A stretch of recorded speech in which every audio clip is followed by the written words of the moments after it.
രാവിലെ എണീച്ചു നമ്മളെല്ലാരും കൂടി ഒത്തുകൂടിക്കുന്നത് ഒരാളെ കാണാനാ. ആരാണെന്നല്ലേ? അതെ അതെ അതെ. അപ്പക്ക് വേലവേഷം കെട്ടി ചന്തു എത്തി. അവിടെ ചന്തിക്ക് നോക്കി കൊടുക്കണം. അവൻ എന്നോട് പൈസ ചോദിച്ചില്ല.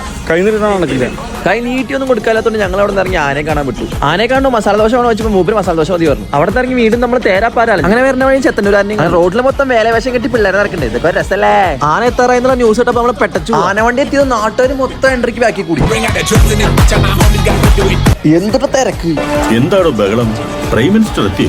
ഇതിലും ഭേദം അങ്ങേര് വരുന്നതായിരുന്നു. ഞങ്ങൾ കാത്തിരുന്നത്, ഈ നാട് കാത്തിരുന്നത് അവന്റെ വരവിനെയായിരുന്നു.